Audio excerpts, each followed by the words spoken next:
Hello and welcome everybody. It's a pleasure to welcome you into this session. Welcome back. For those of you who've been with us before in this series of Alef Trust dialogues, and these dialogues that are happening now once every couple of weeks are really very much about exploring the corona pandemic and the challenges it is bringing for all of us at this time, or for very many of us around the world. My name is Jessica Bockler, and I'm one of the co-founding directors of the Alef Trust. And together with my fellow director, Professor Les Lancaster, we're welcoming our colleague, Dr. Stephen Schmitz, today to explore the value of the shamanic paradigm in helping us make sense of the coronavirus and its impact. And really also to unpack today, to explore together how a shamanic paradigm and how rituals may enable us to cope with the suffering and the uncertainties that we may be encountering in our lives right now, and how we might be able to bring change, how we might be able to transform our human presence here on Earth, coming into better relationships really on so many levels with ourselves, with other people, and with nature, with Earth. So just a little about Stephen before we kick off with the dialogue today.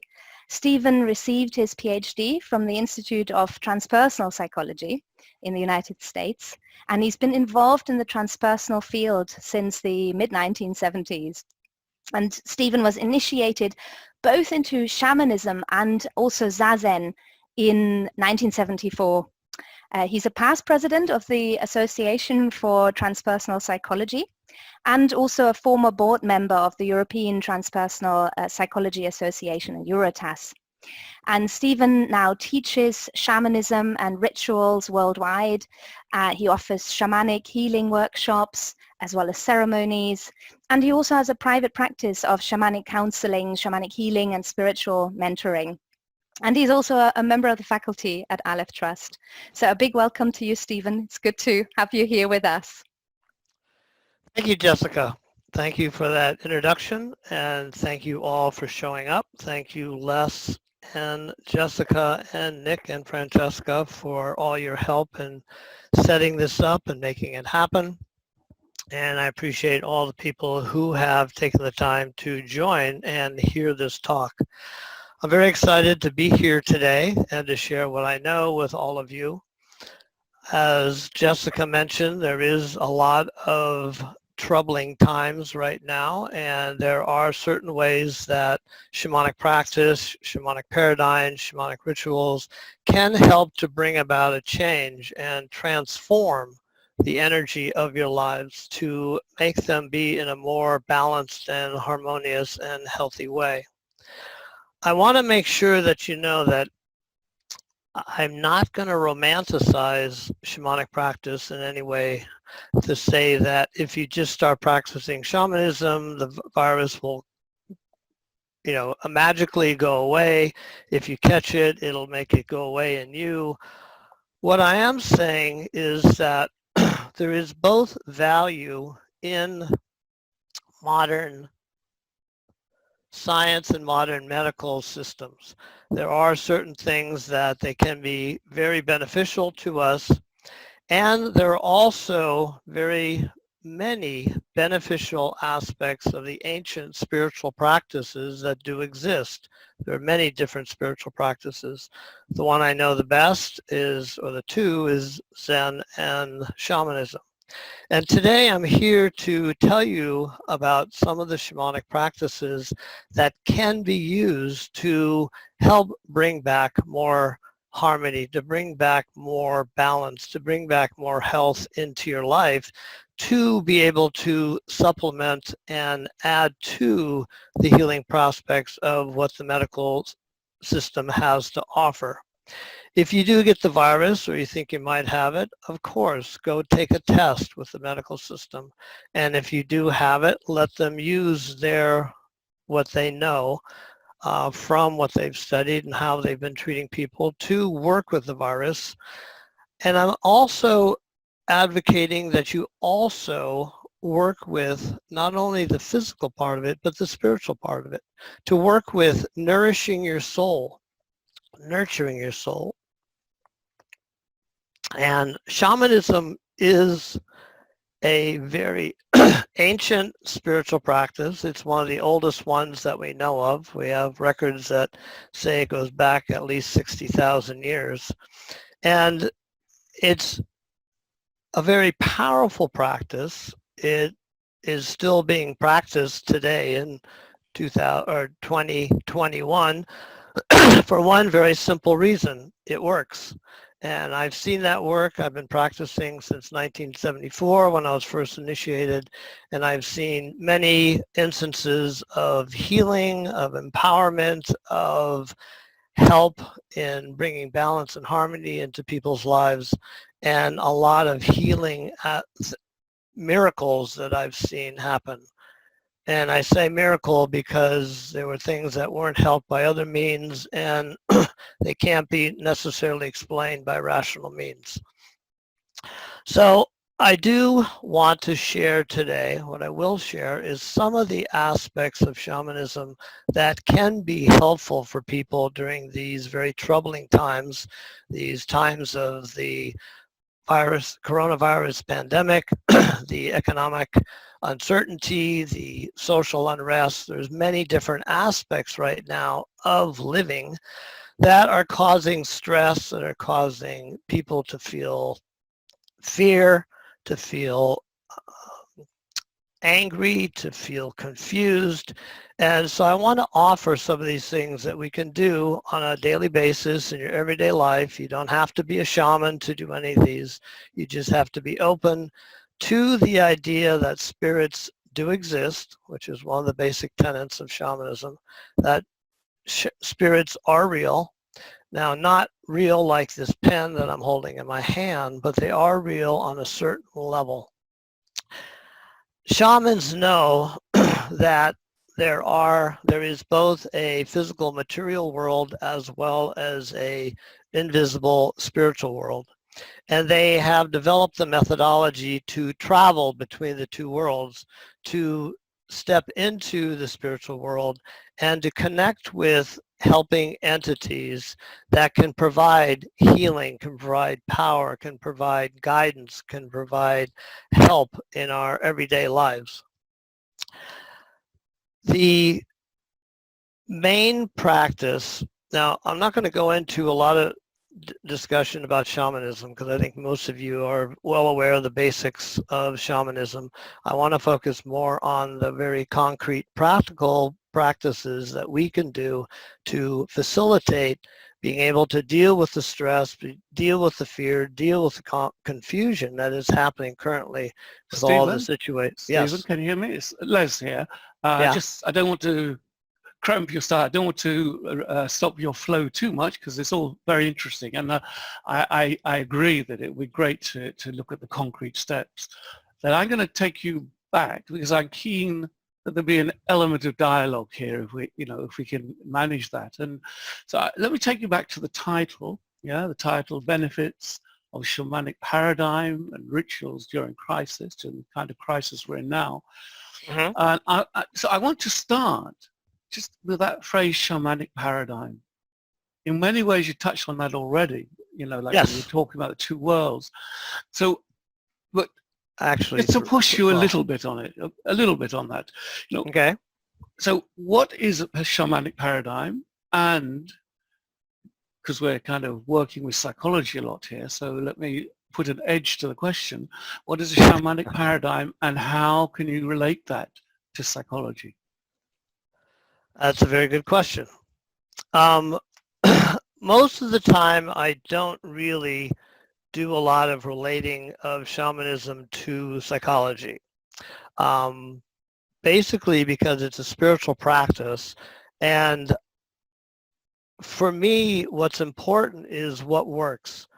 And with the clients that I have, what I've found is that most times if we have with clients that have a deep understanding of what they think shamanism is, it really does interfere with their ability to use the practices.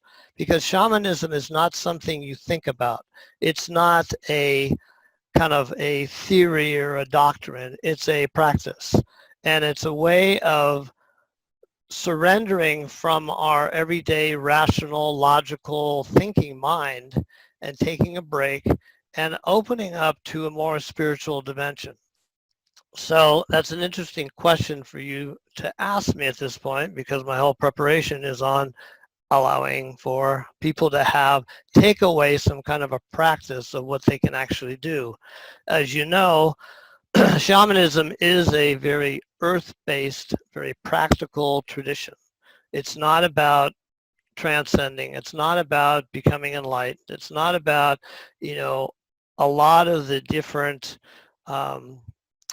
benefits of other spiritual practices. It's a way of realizing that this world is a dream and that we are creating this dream. Not to say it's totally illusionary or it's false. I'm just saying that this is a dream that we dream, it's a daydream that we are creating. And we create that dream, and we have the ability to create the dream that we would like, that's beneficial for us. As we all know, from a psychological standpoint, we all have narratives in our head. Kendra spoke on that on the last talk very eloquently. And those narratives that we have accumulated, that we have going on in our head, very much affect our emotions, our behaviors, our thoughts, and how we show up in the world. And shamanism is a practice, a way of working with that knows that we can shift that those things, as Jessica said at the beginning, that we can bring about a change. We can bring about transformation. It's not just a nice transpersonal theory about transformation. It's an actual practice of very practical, concrete transforming of aspects of our lives that are causing trouble, causing depression, causing sadness, causing grief, causing anger and violence, in a way of where we don't feel powerless against these aspects of ourselves. So many people right now, especially with this pandemic, feel very powerless, right? There's nothing I can do. There's no vaccine for it. There's no real, nobody really knows truly what's happening. So it causes a lot of confusion, a lot of fear, a lot of anger, which can result, as you know, in violence. And that sense of helplessness can be shifted through shamanic practice, meaning that if you have a way to work with the things that are causing you to feel helpless, you can realize there are things you can do in your everyday life, that you don't have to keep thinking that these thoughts, these negative thoughts, that I cannot do anything about it, because there are many things you can do. Yeah, we agree. I mean, this is all psychology, Okay. So the question is, you're talking about the narrative and the emotions, and we're talking about stepping outside of one's habitual narrative, and you're right. I mean, I'm sure, Stephen, we agree on so much, so it's a constructive dialogue. It's not trying to pick anything apart. Yes.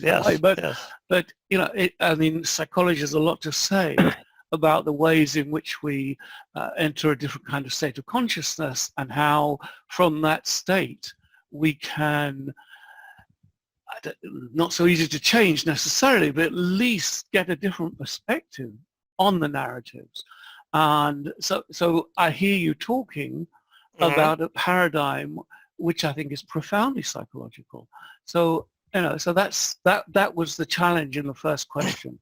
Okay. And I mean, it's not a, how can I put this? No, it's not a naive or sort of vacuous challenge. I think you said it yourself earlier. We have many ancient practices, and yes.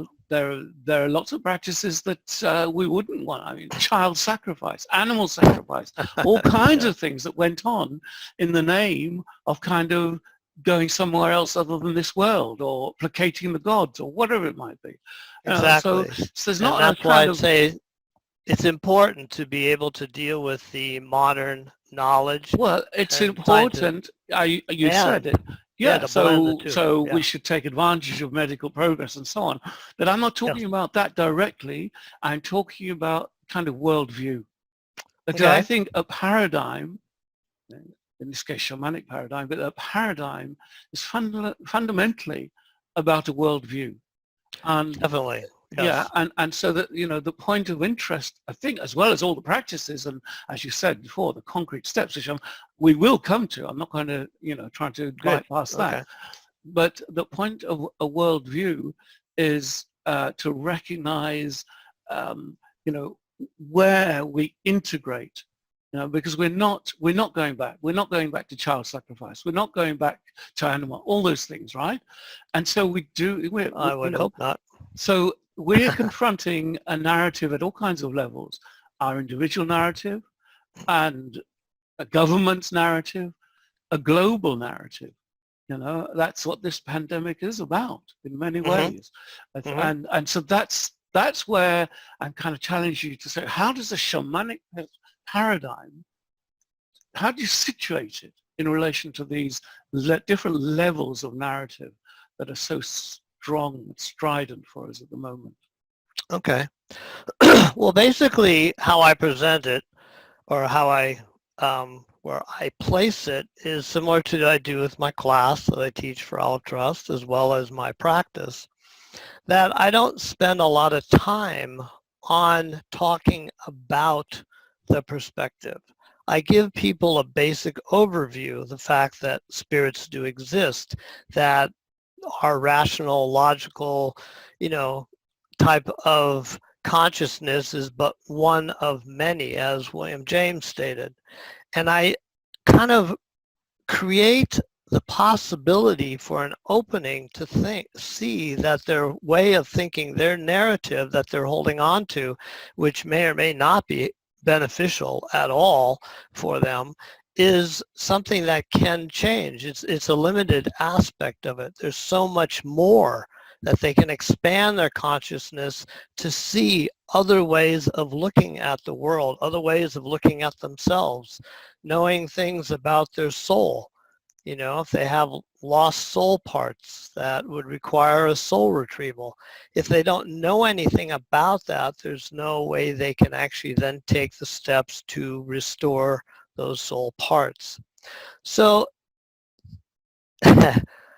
typically what I've found is when I try to explain too much about the perspective or the theoretical side of it, it really blocks the experience. And for me, what I found is, in order to have a true understanding of shamanism, you don't want to just take a class. You don't want to just read a book. You want to actually experience it, which is why, you know, which is how I focus on most of my practice, is to give the person an experience of a shamanic practice. With the workshops, I often, as I think I may have mentioned to you, I've often will start by saying, you know, this workshop won't make you a shaman, because it's much more involved than just taking a weekend workshop.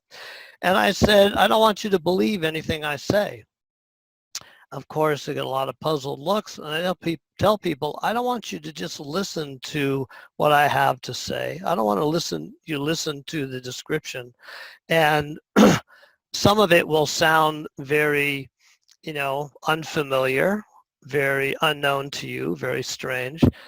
But what's important is the actual experience. Once you experience connecting with a spirit entity, you don't have to believe that spirits exist. You have experienced it. And so, You've experienced something. People have many diverse experiences. Yes, already, they do. You know, you're already putting it into a framework, and that's fair enough. It's the framework I'm asking you about. Oh, I okay. think I know that you want to talk about the concrete steps, and we haven't got a lot of time. So Yes. maybe, yeah, maybe you move on to talk about these concrete steps that you're interested in. Yeah. Before you do, Stephen, I'm just going to Yes. hop in there. I want to give our participants a voice. So if you haven't yet already, can I invite you all to open the chat window and let us know where you're calling in from today, and also what experiences have you got with shamanism, shamanistic practices. Share a little something. What does shamanism mean to you? And if there are questions you want to raise, please bring them in, comments and so on. So we would really like to hear your voices and have your comments. Stephen, back to you. Okay. Yeah, thank you for that, Jessica, because I really would like this to be a dialogue and not just me speaking. I really do feel that most understanding, or a lot of understanding, also happens by asking questions that I may not have, things that I may not have thought about, have brought up, because I know so much about this that there may be some simple things that people have. So yes, I will support what you just said, and please bring any questions you may have.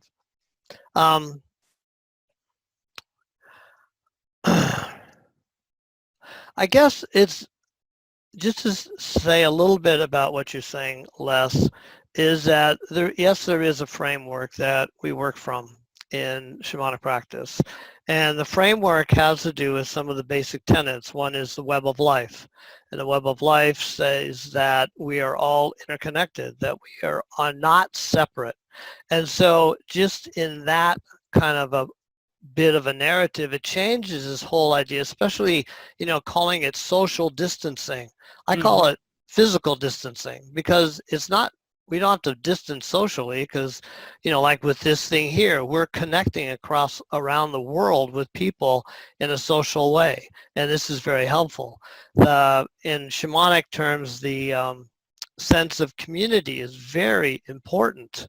And we know that there's a lot of benefits in having community, about getting support, about being inspired, about getting help, feeling strong, feeling that you're not alone. I mean, there's a lot of different things that can happen from that.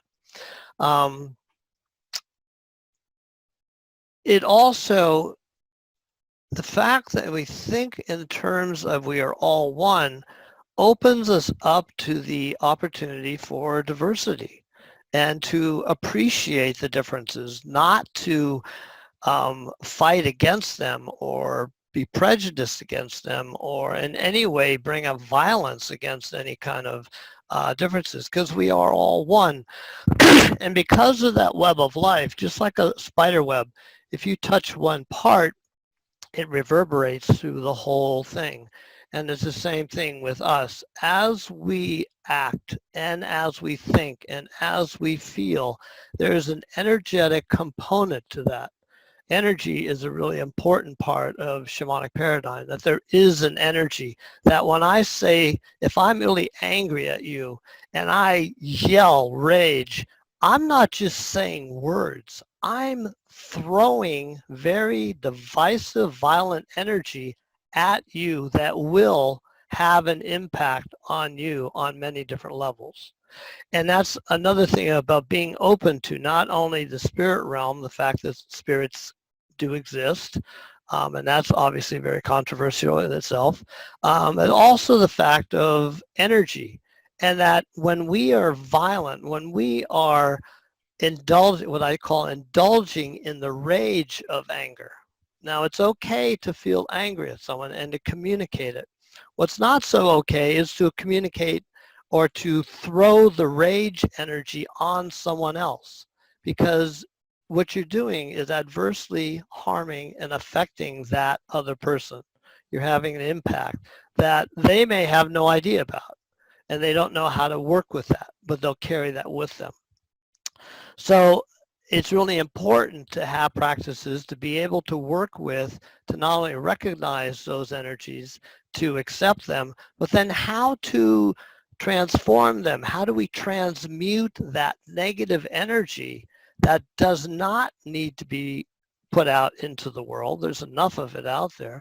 And how do we transmute that into more, let's say, light and love, so that we're putting out energy that is no longer harmful. We're putting out energy that is helpful and healthy. Does that give a little bit better framework? No, that's great. And that point about the web of life, I think, is a very, very potent image, you know, and to think in terms of the pandemic, and we talked about this before, I think, you and Yeah. I, you know, that many people, you don't have to be shamanic necessarily. I think many people would see what's happening in terms of not just the virus, but the way that societies are responding to the virus. Many people would see those in relation to what we're doing to our environment, the sense of values that we have, what's going on in our societies. Yeah, it's a huge shake-up. I think that's what's going on in terms of Yes. the web of life. So yeah, we agree, I'm sure. What I want to do, and I'm sure again we'll come back and there'll be time to look at these practical steps. I think Okay. so. I think we'll take a pause, because what we're doing with these hours, as well as the talking, is also time for a more contemplative or a more practical orientation. So I'm going to pass back to Jessica, who might want to take us, or maybe Stephen, this is something you could take us through. Maybe there's something we said about the practical steps. So maybe this is a time, we're kind of halfway through, it's a good time. Maybe you want to bring us into Actual exercises? Yes, I think that would be a good plan. Okay. Something that will help us land a little in the experience, and also then I'd love to pick up again on what's being posted in the chat window. I'd like to encourage further engagement there, and then we'll come back to that after we've had a moment to kind of let this land in the body, let this land in the whole of ourselves. I think that'd be great. Yes. Perfect. Okay, well, I have 3 that I will do. They're fairly short. And they're from 3 different teachers I've worked with. One is from a spirit teacher I work with.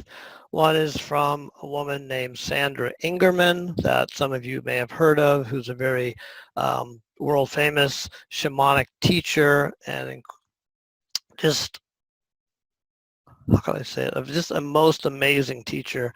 And another one of my teachers, Angelus Arian, who unfortunately is no longer with us. So what I'd like you to do to just have a little experience, I'll take you through 3 simple little exercises, is I'd like you to stand up and then close your eyes. Yeah. And feel your feet on the floor. Relax your knees. So make sure your knees aren't locked. And I want you to put your attention on the soles of your feet.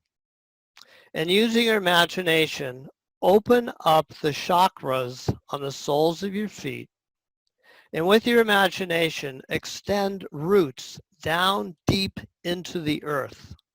So let these roots connect you very strongly, very solidly with the grounded energy of the earth. So take a moment to do that. Just imagine roots coming out of the chakras of the soles of your feet and connecting with the earth below you. Once you feel that connection, a strong connection with that grounded, very solid energy, on your next inhalation, I want you to gently bring that earth energy, that very grounded, solid, strong earth energy up and fill your energetic body, that body that surrounds your physical body. So just take a few moments, and on each inhale, draw up from the earth that very grounded energy to fill your energetic body.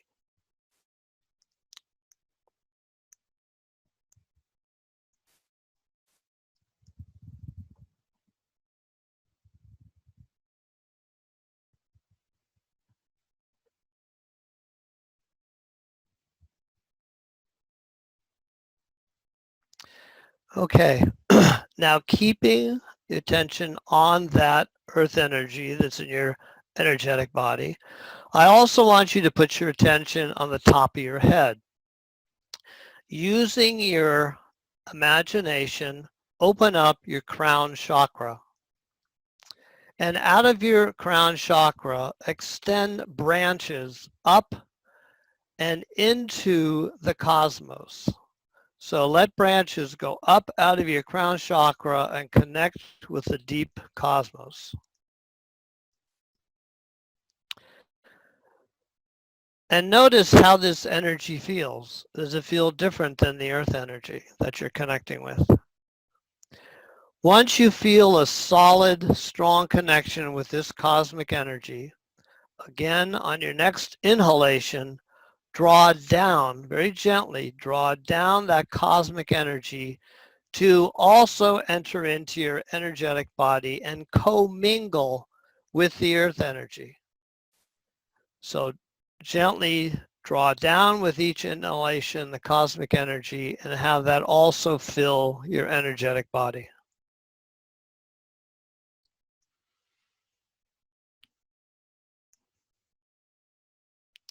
And as you're doing that, notice, how does it feel to have the cosmic energy and earth energy commingle?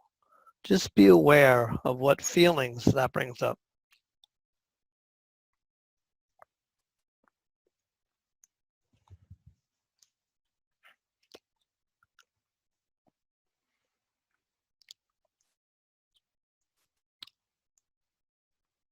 Okay, when you're ready, you can open your eyes. Now, this is an exercise you can do anytime, pretty much anywhere. It's what I suggest to my clients when they first come in and they're feeling kind of out of sorts or low energy or just not very good energy. I will tell them, take a few minutes to do this. And it not only gets them in the present moment, which is also helpful for counseling, it really does energize them and makes them, have a part of, be a part or present part of the process we're going through. So you can sit down at this point.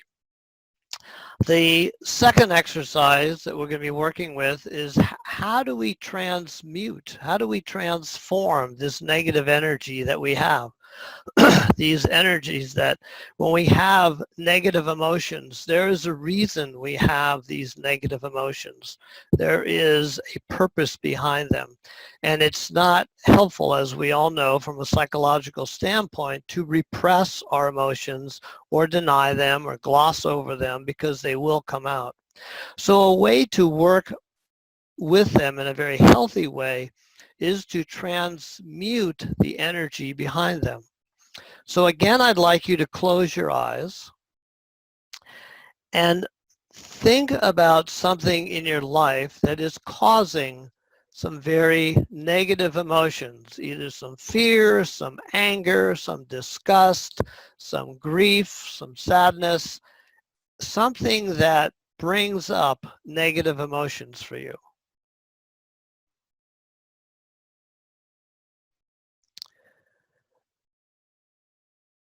And once you have a clear idea of that in your mind's eye, let yourself fully feel that negative emotion. Feel it. Really feel the anger, feel the sadness, feel the confusion, feel the upset. And then look behind this emotion to the energy that's connected with it, and ask it to be transmuted into love and light.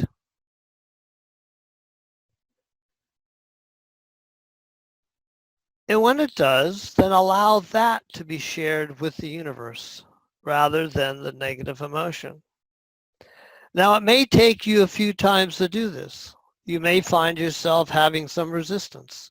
You may not want to let go of it for whatever reason. That's okay. Part of the thing I found with shamanic practice is it's a practice, like any spiritual practice. You have to do it more than once. You can't do it once. And as we know from a psychological standpoint, if we have something that's deeply rooted, we're not going to just go, oh, I would like this to be changed, playing, and it's gone. It takes some work. But this is one way, this is from Sandra Ingerman, where she talks about how to transmute that energy behind the negative emotions into a very positive and healing type feeling of love and light, so that we have more of that to spread out into the world. And then the third example is very short. It's from one of my teachers, Angeles Arian, who unfortunately is no longer with us. She was saying that throughout the world there are 4 healing salves.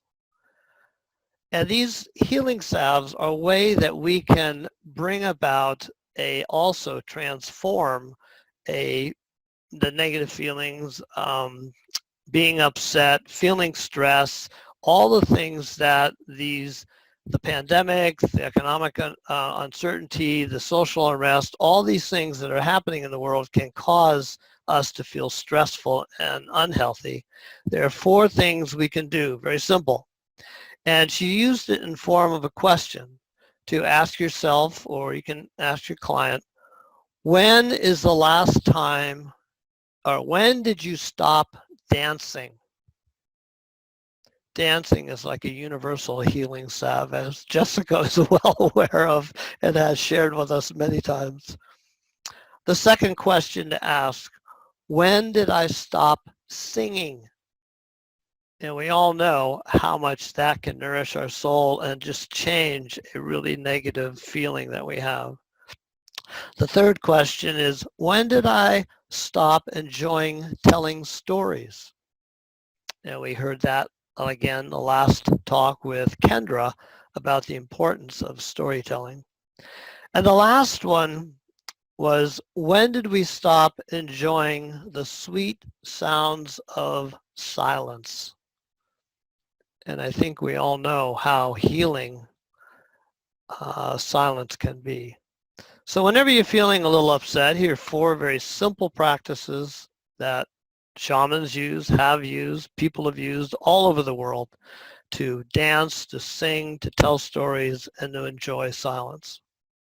So these are 3 things that you can do on your own. You don't have to be a shaman. You don't have to go through any kind of special training. These are 3 things you can do to utilize shamanic paradigm and practice into making your lives more healthy, more balanced, more harmonious. Thank you, Stephen. You're welcome. And I'd like to make audible the contributions that have been placed in the chat window.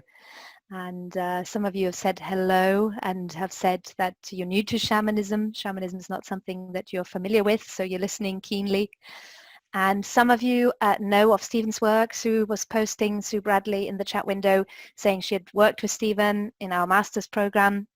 And the experience of the journeys there felt very much maybe like a dream, not like an imagining, she writes. And in the 3 journeys that she did with you, she saw the same landscape, she says, met the same spirit animal, a bear, and received answers to questions that she posed at the time. That was Sue writing in the chat window. And then we had a contribution from Cheryl, sharing with us what kind of shamanic rituals she has undertaken in relation to 5 rhythms dancing, which is quite a shamanic practice, isn't it? Yes. Very powerful. And also shamanic drumming workshops she's attended. And one thing she's very interested in is doing a vision quest. I'll pause there for a moment. Maybe you want to say something about vision questing, explaining what that is for those who don't know. Okay, very basically, Vision Quest is a practice that was mainly used in Northern and Southern America for the young teenage boy as a rite of passage, that an elder would take him out into the wilderness, they would create a sacred circle, and he would sit there for typically 3 to 4 days, and without eating, without drinking, and spend the whole time crying or asking for a vision. And he would just be out in the wilderness by himself in total isolation, doing nothing except trying to connect with spirit, trying to connect with the sacred in order to have a vision. When the time was up, the elder would bring him back to the the council, the tribe council of elders, and he would describe his vision. And that vision would determine basically his role for the tribe. You know, whether he might, if he had a great vision, he may be on his way to becoming a chief, he might be a warrior, might be a horse trainer, whatever.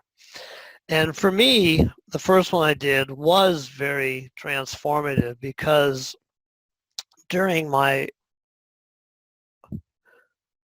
first vision quest, Spirit actually took me on this shamanic journey. Somehow, Spirit made my heartbeat audible. It's never happened before. It never happened since. I could actually hear, like you can hear that, my heartbeat. And I shifted my consciousness and went somewhere and connected with these power animals. And I had no idea what shamanism was at the time. I had no idea what a shamanic journey was. But when I came back, I was told I was taken on a journey. And so that experience that was so powerful completely transformed my life. And it gave me a very specific focus of how I was going to do counseling and how I would do my career. And, you know, it's been, 46 years or something, and I'm still practicing. Mm-hmm. So a vision quest can be a very powerful rite of passage. So I highly recommend it. You know, make sure you have a very good teacher or a very good person to organize it. All of mine were done on my own. I don't necessarily recommend that. I was young and very brave and very confident, very trusting in spirit. And I was very safe in what I did. It's very important when you're doing this work to do it in a very sacred and a very safe manner. Even the simple little exercise we do, the thing that makes it sacred is the intention, is the connecting with spirit, connecting with the energetic flow, and allowing the sacred to come into our everyday life. You know, to me, spiritual practice is about bringing the sacred into your everyday life. It's not something I do for 1 hour on a zafu or for an hour in a church building or something like that. It's how I live my whole life. And if there's time, I will give people 3 little rituals they can do to start their morning. But yeah, good question. I was going to say there, you know, the big temptation for us is almost a kind of form of spiritual tourism. We pay money, we go somewhere in order to experience these practices. And I mean, not to knock that, but also to recognize that many people can't afford to do that, don't have the money right now, we can't travel. So is there something that we can do safely, you know, a DIY vision quest? What would it include, you know, and how would we stay safe? I mean, many people have told us about going out into nature at this time. It's very grounding, it's very nurturing during this crazy time of lockdown and being socially or physically distanced from others. I wonder if you could unpack that a little bit for us. Oh, definitely. Yeah. Because it's basically the intention that's what's so important here, not how it looks. And the fact that, you know, spirit exists everywhere. It's easier for us to connect with spirit out in nature because it's very natural. There's not a lot of distractions. You don't have a lot of noise. You don't have a lot of people. There's not a lot of distractive energy or as much in the wilderness as there is in the middle of the city. For you to try and meditate in downtown San Francisco on the street corner would be very difficult. Now, if you go off into like Desolation Wilderness up by Lake Tahoe in California and you go off to a lake that you're the only one there, it's very easy to be contemplative and meditate. So with that in mind, you can do this in your own home. If you can create a space where no one will disturb you for, let's say, a day, 3 days is best. But if you can possibly do it where you're not going to be disturbed for 3 days, or you can go somewhere that you trust that's safe, that you won't be disturbed for 3 days, and you spend that time. I recommend most modern people to take water. We can fast without food 3 days. That's no big deal. Without water, we're not used to that, and we're not prepared for it. So I recommend you have some water. But you go and you only have a journal and a pen. You don't go to read. You don't go to watch TV. You don't take your phone. You have no phone available, and you spend those whatever time you feel that is necessary to be alone and ask for a vision, and be open to how that might look. It's not necessarily going to be something that's rational or logical. On one vision quest, I had a blue hummingbird show up every morning as I woke up. And there are no blue hummingbirds as far as I know. But this blue hummingbird came, and hummingbirds kind of like, they're really fast with their wings, and they kind of hover, and then they kind of jump, and they do this kind of jerky motion. This one was dancing. I've never seen a hummingbird dance. Every morning of those 3 days of the vision quest, a blue hummingbird showed up. The day before, the 2 days of the day before, it didn't show up, and the day after, it didn't show up.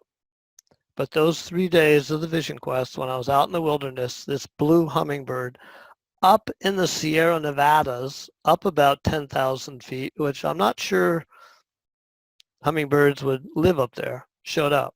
So that's what I'm saying. Be open to whatever comes to you in a form of a vision, and then write it down and be with that. And so yes, you could do that in your own home if you have that opportunity. You could do it in a rented room somewhere where you have nobody disturbing you. Turn off the phone. But the main thing is to be by yourself and not distract yourself with anything, and be open to asking Spirit for a vision. Stephen, Yes. That's thanks for that, and those kind of experiences are so powerful, so powerful. Extremely. I want to draw your attention, because I think it relates very nicely, draw your attention to the chat window. Audrey has written, the last one there. Okay. Don't have to read the whole of it, but towards the end, she says, I am interested in the potential integration of shamanistic concepts in modern day life, spiritually, personally, and socially. Okay. I wonder if you'd like to comment on that. I would love to. Thank you, Audrey. And thank you, Les. Yes, one of the things that I feel is important, as I said, is to bring this into our everyday personal life and our professional life and our social life. And a few things that we can do. One is, I have 3 rituals I do every morning. One is when I first get up and I take a shower, I call upon the spirit of water.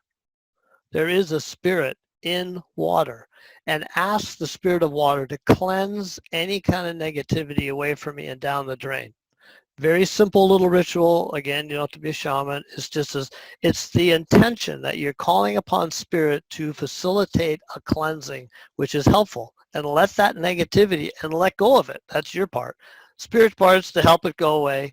Your part is to let go. So you let it go down the drain. The second thing I do is I come down to my living room and I have a large kettle drum. And as somebody mentioned, drumming circles are a great way to do rituals in community. And I do some drumming.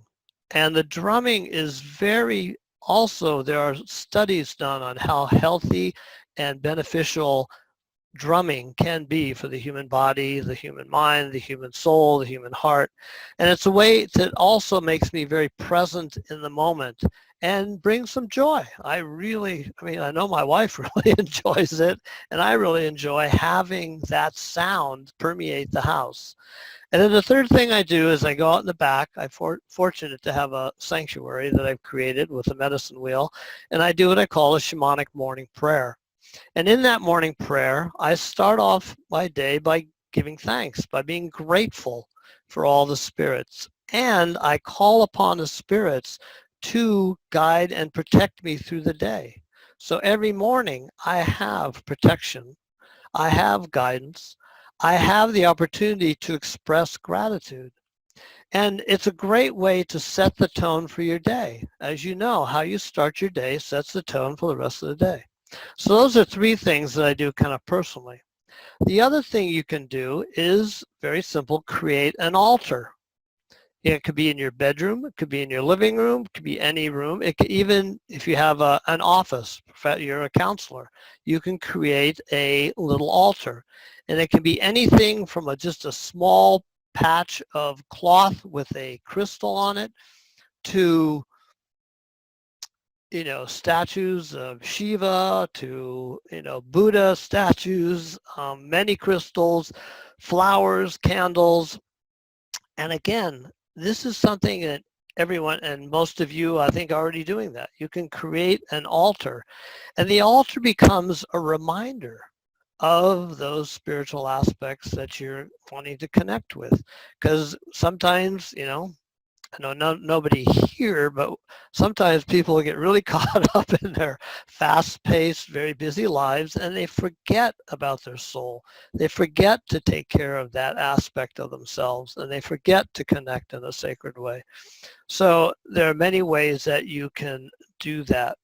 And also, a very simple thing you can do, let's say you're relating to somebody, and you're aware of what the person's saying is really making you angry, and you're getting really pissed off, and you're about to tell this person to go do some things that may not be very pleasant to recall later. What is important is to be aware of that energy that's generated by that emotion, as I mentioned earlier. That energy that's coming up in you and that you feel uncomfortable with, and typically what happens is you then dump it on the other person thinking they deserve it. They don't.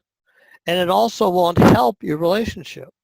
What I suggest when you feel that is to really be aware of that energy and transmute it. What you can do is ground it. Take that energy and ground it to the earth so that you can continue communicating, not arguing, not fighting, not getting violent, but actually being able to be clear of what the message is you want to share and communicate that clearly. So does that help, Audrey? I mean, that's just a few things. I could go on, but I'll jump back in there, Stephen, and Audrey might want to come in, but I also want to open this up in relation to the wider community. So yes. Elaine asked a question earlier, and you know, one of the things that might be on people's minds is, yes, I can do these practices for myself, and that's really great and wonderful. And then I come into a situation or a circumstance where I'm seeing conflict, I'm maybe even involved in it, maybe in the relationship, maybe in the wider community. There's hostility or there's division. I see it on Facebook, or I see it in other circumstances, other settings. And how can I draw on these principles and, you know, perhaps apply healing, bring healing to a community of people? If you could expand on that, that would be wonderful. Okay. Yeah. The main thing is, again, our own thoughts. That if I'm thinking, oh, I have to go to this meeting this afternoon, and Laura is such a pain in the butt, and John is always argumentative, and you have already set up a not very beneficial meeting to happen, because you will walk in or come to the Zoom link with that energy, and people will pick that up. Even though you don't say it or express it, If I'm telling you, Jessica, I'm not really angry at what you just did. I mean, I'm exaggerating, of course. You pick it up energetically. And that's the thing that's really important about shamanism is that we do react and express and share energy between all of us. And just like when it's someone you haven't seen for a long time and they come to your front door, you don't go, oh, what are you doing here? It's like, ah, Mary, it's so good to see you. What are you doing? You're transferring very positive, very joyful, very exciting energy to this person. And how does the person react? Usually in a similar way. It's contagious. The same thing happens on a maybe a slightly not so obvious level when we go, when we think of people, when we interact with people in our relationships, that energy that we bring has an effect, either positive or negative, either healthy or detrimental. And so it's important to be aware of that and be willing to let go.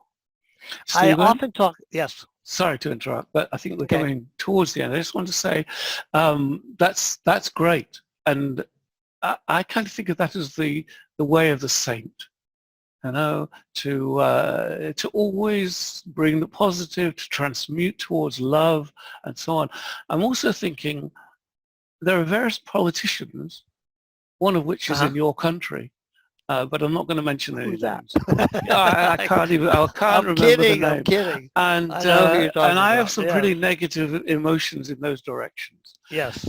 So should I transmute them, or what about activism? What's the role of because we're talking, again, picking up on Audrey. It's the point about society. These practices are beautiful. The practices you've described, how you begin the day, these are very fine ideas and practices, not just ideas, obviously. And we share a lot on that. But sometimes you have to act. I agree. And I'm not saying be passive and just be, shamanism isn't about just making myself feel good. It's about being able to transform yourself so that you have a clear idea of what is important for you for social activism. And then the energy you bring to that social activism is then healthy and positive. If I come to a group and we're all sitting around going, those bad people, it's like they don't like transpersonal people and we got to beat the hell out of them. That's not going to it's not going to bring about any positive change. It's not going to bring about any transformation that's beneficial or healthy. It's going to bring about more violence. And so if I do Sue these Bradley simple, has made a very good point to draw your attention. I think she's right there. The transmutation can be activism in itself. yes, Yeah. and that's what I meant about the web of life. What Exactly. I do within myself also affects without me. There is a connection within, without. Just as what happens in my environment without me, outside of me, affects me. You walk into a room that's full of negativity, it affects you. The same thing is that when you change what's within you and you transmute, you are changing the world. Who's it, Gandhi, that said, be the change you want to see in the world? It's not being selfish to work on yourself. It's one of the first and primary lessons I learned as a healer. Yeah. Is the first thing is not to heal the world. First thing is to heal yourself, because otherwise you're being hypocritical, for one thing, and you're also adding that negativity to the world. If every single person in the world did no social activism other than what Sue said and transmuted all the negative energy within themselves individually, there would be no need for social activism, I feel. I mean, it's very idealistic, but, I see myself as... Nothing wrong with idealistic. Yeah, I call myself a practical idealist. I hold on to my ideals and I do practical things like shamanism to bring them about. And it's something I do, I tell my clients, just like Sue said, if you're going to learn shamanism, also take the responsibility to work on yourself. Work on the dark side, work on the shadow aspects, work on the negativity that you are carrying around and putting out in the world. It sounds like that's an opening to a whole new session, which would be fascinating. But we have reached the end, and maybe pass back to Jessica to wind this up for us. And thank you so much, Stephen. Okay, and the one last thing I'd like to say is that if anyone wants to know the morning prayer, the shamanic morning prayer that I say, feel free to email me, shamanic@yahoo.com, and I will send that prayer to you. And thank you all for listening, and thank you so much, Les, for your facilitation, and Jessica for your facilitation also. Thank you, Stephen. And right now I feel like I'm sort of perched on the earth. In front of me is a kind of hole going down a deep, dark tunnel, like Alice into Wonderland, ready to launch in. In a way, it's a shame that we're needing to close it here because I feel like there's so much more to explore. But thank you, Stephen. Yeah, thank you for everything that you shared with us today. And if we could just have our closing slide, just so we can see which sessions are coming up. We have a few more dialogues that are coming up in the coming weeks, and we very warmly invite you to come along to those. The recording for this session will of course also be made available, so if you want to keep in touch with us and you want to find out what's happening when, please just join our mailing list, and the easiest way you can do that is by visiting our website, www.aleftrust.org. You can see it on screen now. And we have 3 more sessions coming up, one with Leela Moore, where we're exploring creativity and art as a way of sense making in the current situation. Then a session with Jevon Dengeli, exploring kind of the change in perspective which can be brought about through open awareness practices and finding ways of making sense of what is happening right now through those open awareness and mindfulness practices. And then last but not least, a session with Les and myself where we're exploring myth and the deeper zeitgeist of our times, so the deeper archetypal currents that may be playing out right now. So thank you for being with us today, and do keep in touch. Send us emails, send us questions, send us your comments. That's most welcome. And I'd like to invite you now to unmute yourselves and say goodbye. Take care, everybody. Bye. Okay, goodbye, everybody. Bye. Thank Bye. you. Thank you. Thank Bye. you. Thank you so much. Bye. Bye. Bye, Thank you. everyone. Thank you. Thank you. Thank you, Stephen. Thank you. You're very welcome. Thank you, Les and Jessica. Thank you all. Bye. Thank you so Bye. much.